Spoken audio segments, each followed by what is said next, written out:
Tyler King back on the postgame show, joined by Oilers assistant coach Reed Nadowich. Reed, you guys win 9-2 over the Calgary Canucks here tonight. An explosive second period after a first that was a bit of a nail-biter. But is it fair to say with the way you guys were playing in those opening 20, it seemed clear from the get-go this team was putting together another one of those great performances like they did last Friday night? Yeah, I think the first period, although the score heading off of it was 2-1, I think out of all the periods, that might have been one of the most one-sided. I don't know what the shots were leaving out, 16-3, 16-2, whatever. But I thought, we really set the tone with it.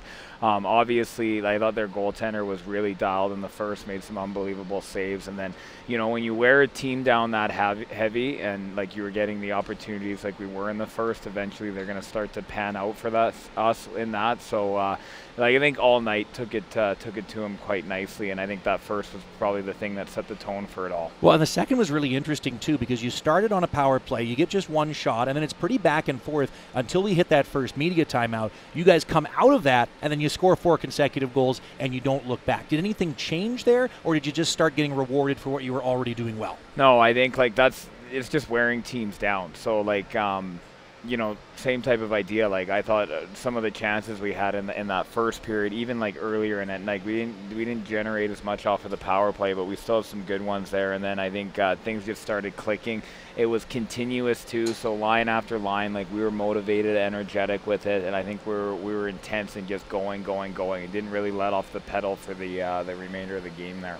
And I got to ask you a Sam Huck question, even though we're literally running out of words to describe what he's capable of doing. Another hat trick for him, another 5 points, and that is the second most that he's scored as an Okotoks Oiler because he had 6 last Friday night. What is there left to say? What is there left for you guys as coaches to even say to him after shifts when he's doing what he's doing out there night in and night out? Well, he's obviously a cool player where you just let him go, right? Correct the things that need corrected, but you let him play, is going to do some positive things.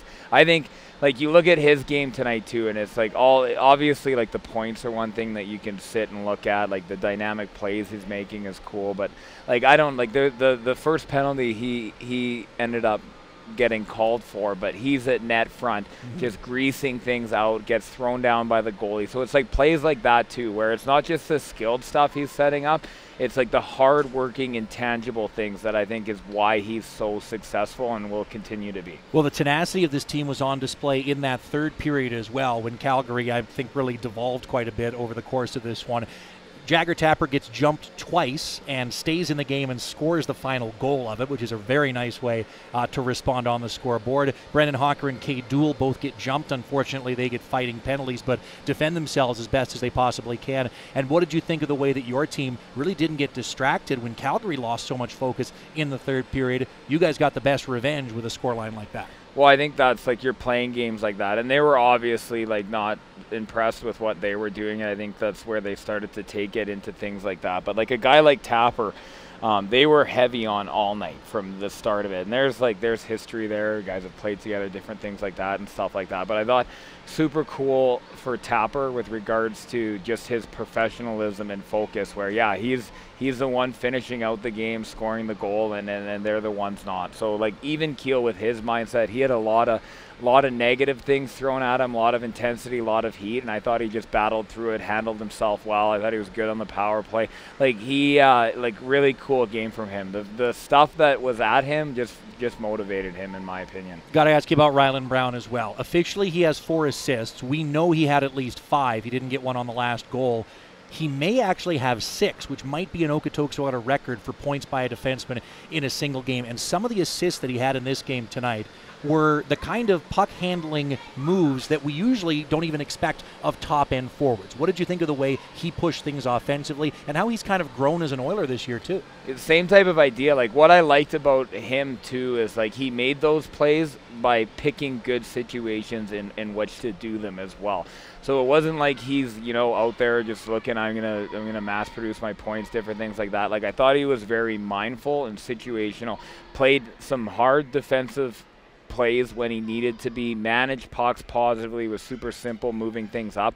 And then when like the opportunities presented themselves for him to be great, and there was some great plays in that, you know, he took advantage of it and did it. So he was good when he needed to be, he was defensive when he needed to be, he was simple when he needed to be, and when things popped up for him and the lanes open, he was calm, composed, and he made some guys look bad tonight for sure. That he did.